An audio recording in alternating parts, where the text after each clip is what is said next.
Trying to lose weight? It's time to try Hers. At forhers.com/4u, you can access affordable, doctor-trusted weight loss treatments tailored just for you. These include oral medication kits or compounded GLP-1 injections. Through Hers, pricing for oral medication kits start at just $69 a month for a 10-month plan when paid in full upfront. No hidden fees, no membership fees. You shouldn't have to go out of your way to feel like yourself. Hers brings expert care straight to you with 100% online access to personalized treatment plans that put your goals first. Reach your weight loss goals with help through Hers. Get started at forhers.com/4u to access affordable, doctor-trusted weight loss plans. That's forhers.com/4u, forhers.com/4u. Paid for by Hims and Hers Health. Weight loss by Hers is not available everywhere. Compounded products are not FDA approved or verified for safety, effectiveness, or quality. Prescription required. Restrictions at forhers.com apply.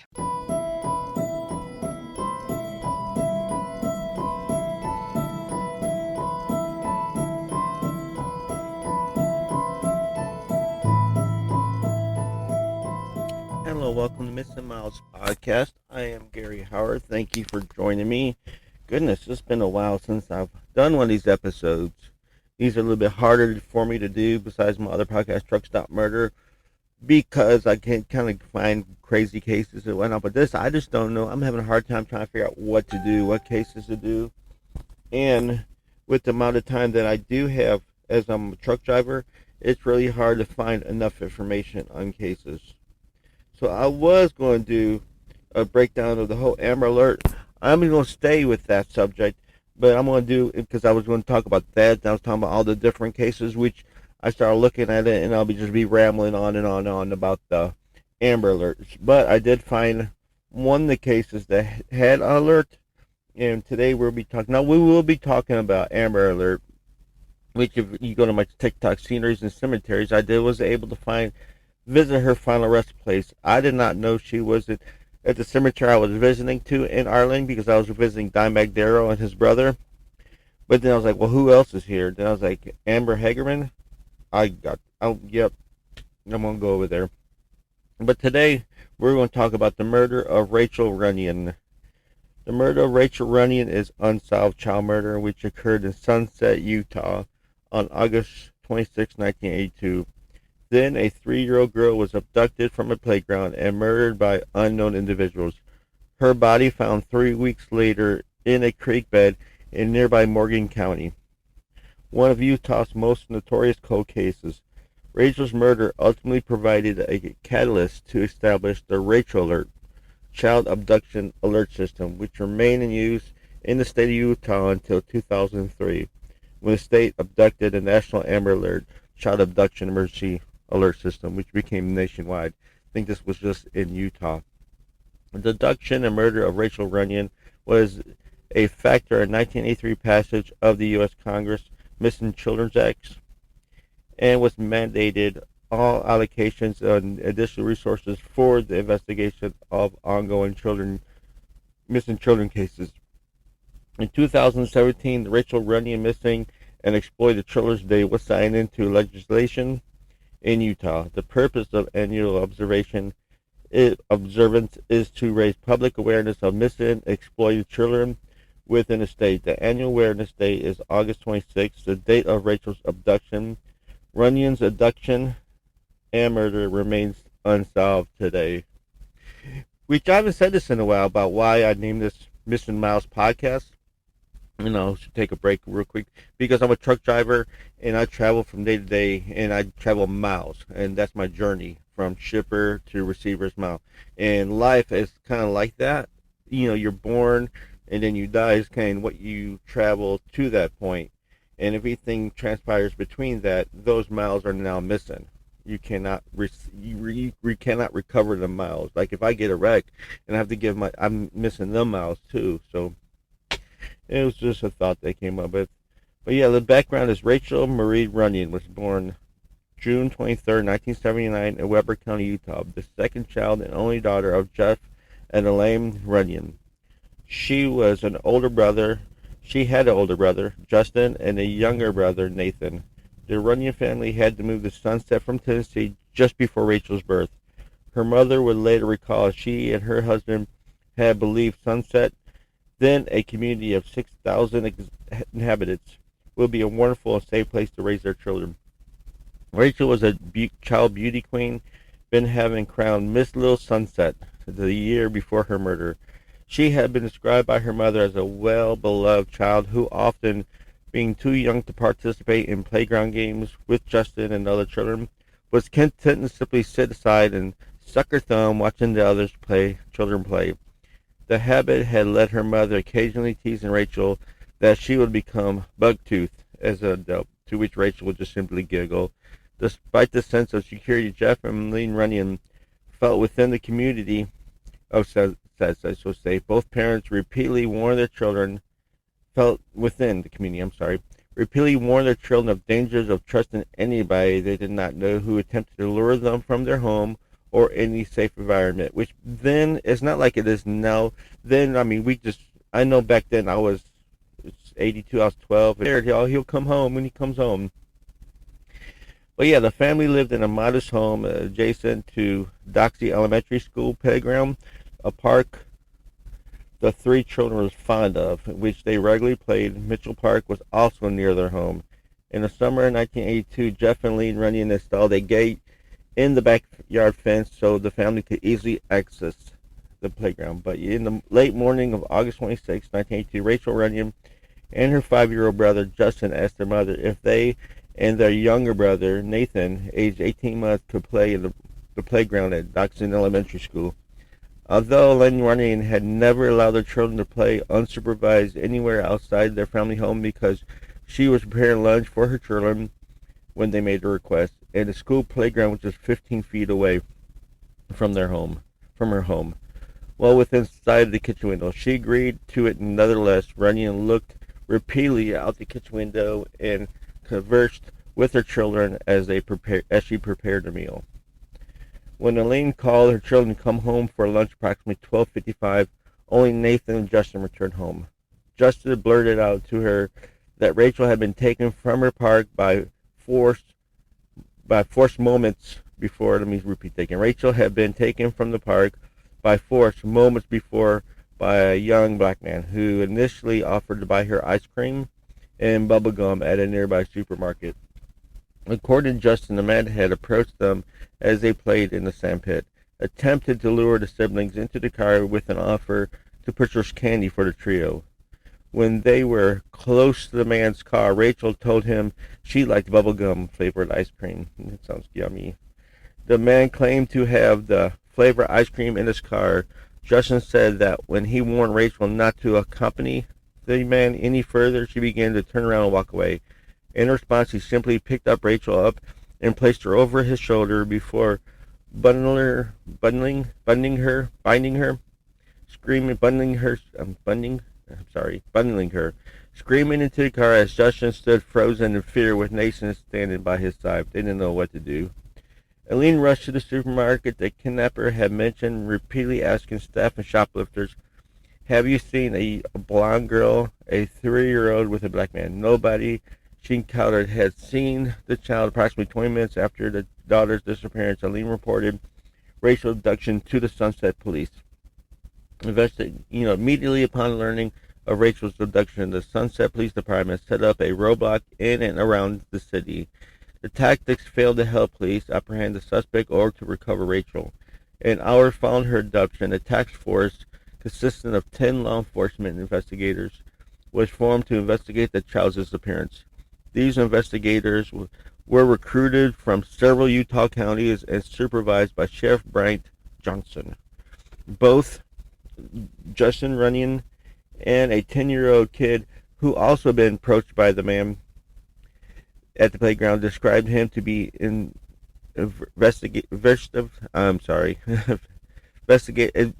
investigators, as being a light, complex African American, aged between 30 to 35 years of age, 6 foot tall, with a medium build, which is pretty good for a kid 10 years old, height and everything, an afro style haircut, and a handlebar mustache.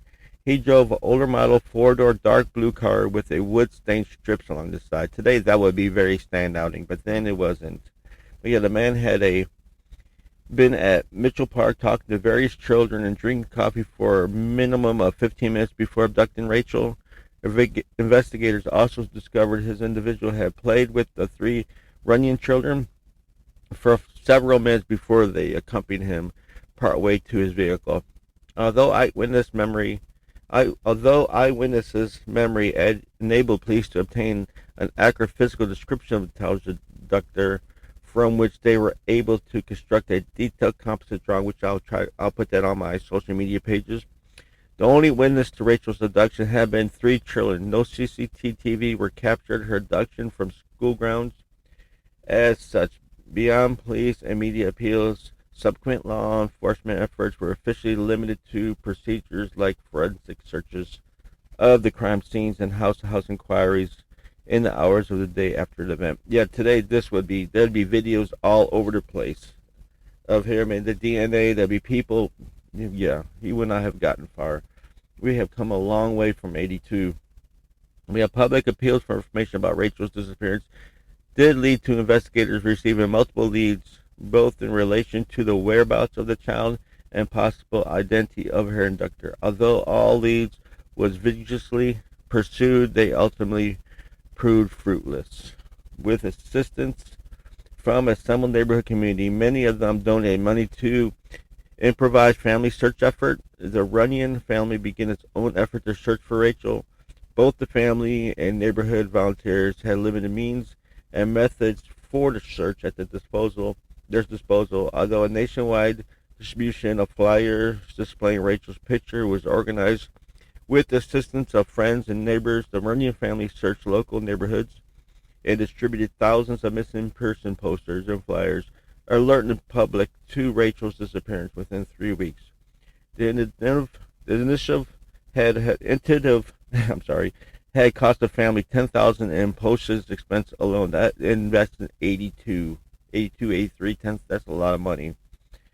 A week after Rachael's abduction, her parents flew to New York to attend a press conference intended to maintain her intensive publicity surrounding their daughter's disappearance. At the press conference, Jeff Runyan said, "I feel the abductor is without conscience, and my plea is for someone who knows him to come forward and sell him out." Acknowledging the possibility Rachael might have been sold following her abduction, Eileen Runyan urged all parents planning on adopting a little girl in the near future to assure the child was not Rachael. On September 3rd, Rachael's parents appeared on Today's Show to continue to publicize her disappearance. The offer of $20,000 reward raised largely through donations and concerned citizens in their community. The city of Sunset also pledged an additional $20,000 for the child's safe return, so that's $40,000. But sadly, at 5 p.m. on September 19th, a family traveling, this is never good when the outside family is traveling through a location. A family traveling on a mountain road in Mountain Green, Utah, approximately 50 miles, stopped their vehicle at a turnout close to Trappers Loop Road to let their children play at a nearby stream and throw rocks in the water. Close to a pile of bricks, the children observed what they initially believed was a doll, partly covered in shrubbery floating at the edge of a stream. On closer inspection, the children realized the doll was actually the new body of a female toddler, and her hands were bound behind her back.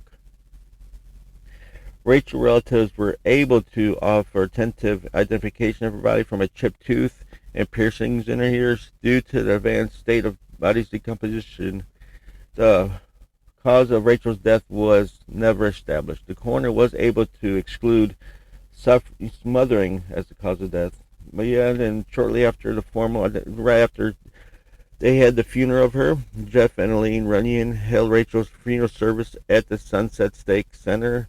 Over 300 mourners was in attendance. Rachael was laid to rest in Washington Heights Memorial Park in the city of Ogden, Utah. She was buried in a white casket adorned with her photograph, a single pink rose, and one of her favorite Raggedy Ann dolls. Rachael's gravestone is described with the words, "She brought a nation to its knees." So, federal impact on this. The abduction and murder of Rachael Runyan proved to be a major factor in October 1982. passage of a federal law allowing the parents of missing children access to clearinghouse administrated by the Federal Investigative FBI, which would obtain the file records of fingerprints and blood types of more than 300,000 children in Utah alone. As a result of the abduction and murder, the state of Utah also formally implemented the Rachael Alert. This is before the Amber Alert, but it was just in Utah. Alert in April 2002. It was designed to alert residents statewide of active child abduction and missing children cases.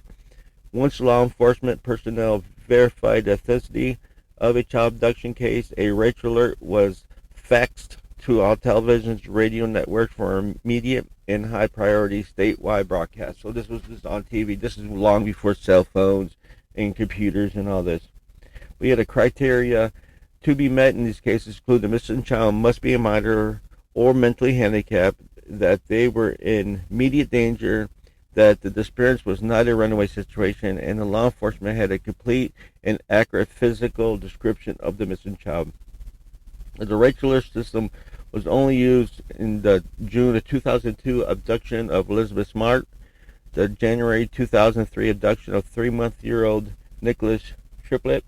Both children were found alive in the wake of Elizabeth Smart's subsequent safe recovery. 41 steps implemented the Amber Alert child abduction system. Utah replaced the Rachael Alert system with the Amber Alert system in 2003, primarily to conform with nationwide standards. So Amber Alert, where Rachael was just Utah, when the Amber Alert took place, it was nationwide. So that's, of course, cell phones in play. That's where that big loud beeping, which we're going to talk about that a little bit later. The Amber Alert system is now tested twice a year in Utah on January 13th and the anniversary of Rachel's abduction on August 26th. Rachel's murder was also a factor in passing the Missing Children Act, which places descriptions of missing children in the FBI's National Crime Information computer days. So, and of course, they're still investigating this case. It's still a cold case. As Robin Warder would say, the trail went cold. Hope you don't mind me doing that. Although Rachel's murder is, you go check him out, The Trail Went Cold. That's the podcast he does. He's a Canadian podcast. He does all unsolved case. Brilliant man. I love him. I see him at the True Crime Podcast Festival every year.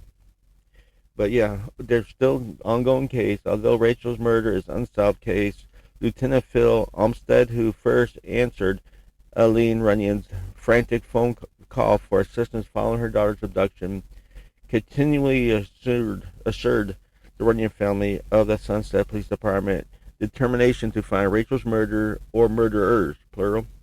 The investigation into the murder was officially reopened by the Sunset Police Department in 2007. Police continue working closely with the Utah Attorney General's office in their efforts to apprehend and convict the perpetrator. A reward of $58,000 is available should any information lead to arrest and conviction of the person who did this terrible crime. Hopes of identification of the perpetrator rest primarily on notable advances in forensic technology, probably DNA around any kind of rope or anything since the years of 1982 as a means to this end. Investigators have not ruled out possible exhuming Rachel's body to retrieve forensics evidence, because we've done it so far since 1982. Trace evidence, there could be all kinds of DNA on her. And DNA testing conducted on them, so they do have DNA near Rachel's body. 2000 yielded tentative results, although they have not helped advances the investigation. Rachel's family has never given up hope on who killed her poor daughter. So let's talk a little about suspects. In 2012, investigators announced that a prison inmate in Pennsylvania who had been a resident of Sunset in 82 was under active investigation. Although no formal charges have been filed against this individual, he is considered a possible suspect in Rachel's abduction and murder. Although potential suspect is a man with a criminal record who is believed to live in New Mexico. Sunset Police Chief Ken Ebern was said that evidence supporting the potential guilt of the suspect exists, but is insufficient for police to make a formal arrest. Furthermore, Ebern has said he is convinced that witnesses or individuals with knowledge of the man's guilt are reluctant to come forward to authorities, possibly because of death threats and what he had made against him. By the way, this guy, I wouldn't worry about this guy. If he was in his 30s then, I was 12. So at 30 to my age, he's in his 80s, 90s or something like that. Even if he was 20 back then, that makes him 75, no 77. I wouldn't worry about him. But yeah, advocacy and legacy following her daughter's abduction and murder. Rachael Runyan Simmons channeled her grief into action, becoming an outspoken advocate national movement to raise awareness of issues regarding child safety, child abduction, and legislated procedures regarding their recovery. Runyan Simmons has, I believe, it sounds like she got remarried. A lot of times I see a lot of cases like this where the death of a child, murder of a child, or death of a child usually separates the parents, because I don't know if this is a mental thing. I hope I never find out. This time, hopefully me and my wife die before our kids do, which I think is every parent's wish. But, I think she remarried, but it's relevant to what we're talking about today. But yeah, Runyan had offered emotional support, guidance, and advice to parents ongoing a similar experience to her family's ordeal. Regarding her ongoing commitment to the preparation and expansion of Utah's Rachel's Alert, which was, Amber Alert, like I said, Runyan Simmons said that I'm just going to call her Runyan, was being a voice in a field of advocacy and not a choice she would have made had Rachel not been abducted and murdered. The events of August and September 1982 left her with little choice in the matter. In 2013, Runyan stated, "It's a legacy I leave to my daughter. If there was something in place like this in 1982, maybe she would be alive," which I will talk about that when we go to Amber, talk a little bit about Amber case, Amber Alert. In May 2016, the park where Rachel was abducted was renamed Rachael Runyan Memorial Park. It was formally dedicated to Rachel's memory on August 26th. The memory stone bearing an image of a girl, a brief summary of her story, and the park's name stands within its grounds. The inscription on the stone reads, "In honor of Rachael Marie Runyan, June 23rd, 1979, August 26, 1982, abducted from Doxy Elementary Playground, August 26, 1982. The Rachael Runyan Missing and Exploited Children Day was signed into legislation in Utah on March 2017. The stated aim of this annual observation is to encourage individuals in Utah to prioritize child safety. The bill was inspired by Rachael Runyan and has been described as a catalyst for development of better responses to child abduction with Utah. In assistance with the Amber Alert implemented on the missing child and subsequently found safe and well, Rachael Runyan Award, is presented to individuals who either locate the missing child or initially alerted authorities to his and hers abduction, so they get award if they find a child in her honor. But since this happened, the murder, different media you could check out if you want to. The murder of Rachael Runyan is featured as an episode of true crime series Unsolved Mystery. Back to Robin Warner. There you go. I see you over there with your Unsolved Mystery. Commissioned to broadcast NBC. The episode was first aired November 8th, 1989, and features an interview with Rachel's mother, Ellen.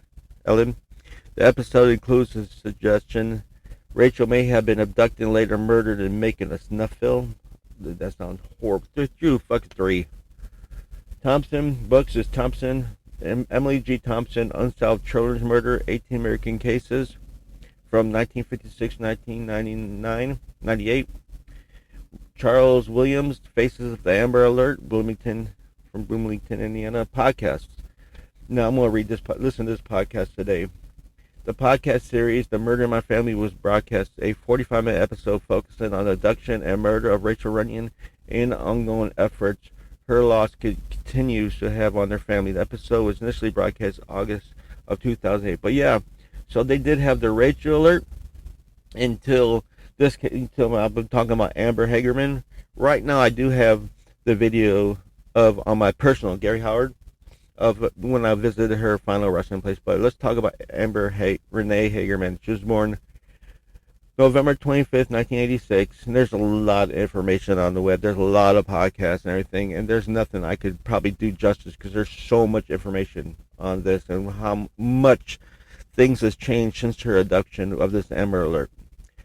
She was a 9-year-old girl abducted while riding a bike in Arlington, Texas. Her younger brother Ricky had gone home without her because Amber wanted to stay in the parking lot for a while. Also, they were supposed to go around. They're visiting their grandparents, and they were just supposed to go around the block. But there's a cool place they like to ride their bike, like shopping, trucker a loading dock. There you are. They like to go up and down because it was like a little ramp, and she wanted to stay. But yeah, when he returned to his grandfather, they only found her bicycle. A neighbor who had witnessed the abduction called 911. On the hearing of the news, Hagerman's father, Richard, called Mark Kloss, which is another, whose daughter, Polly, had been kidnapped and murdered in Patuma, California in 1983, and Amber's mother, which I'm kind of puzzled why he called that person instead of the police. I understand Amber's mother, but I'm kind of confused about that. But he had his own motive about things. Donna Whitson, now Donnie Williams. See what I was saying? Called the news media and FBI. They and their neighbors began searching for Amber. 4 days after abduction, nearly midnight, a man walking a dog discovered Amber's naked body in a creek behind an apartment complex and severe lacerations around her neck. The site of discovery was less than 5 miles from where she was abducted. Her murder remains unsolved. So, within days of the Amber's death, Donna Williams was called on the toughest law governors, kidnappers, and sex offenders.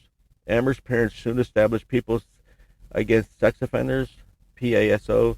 They collected signatures, hoping that Texas will pass the more stringent law to protect our children.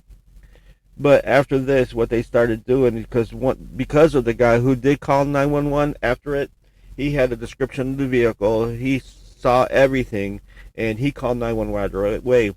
What the Amber Alert does is immediately puts out alert to everybody, not just law enforcement, because then it was just law enforcement, and they had to communicate to law enforcement. They had to go through their procedures.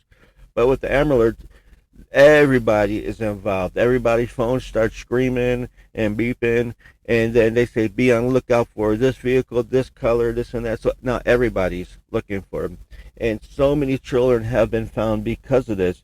Because with before the Amber Alert, it would be hours, half an hour by the time. And I tell people, I joke about this as me being a truck driver, and why truck drivers are about myself.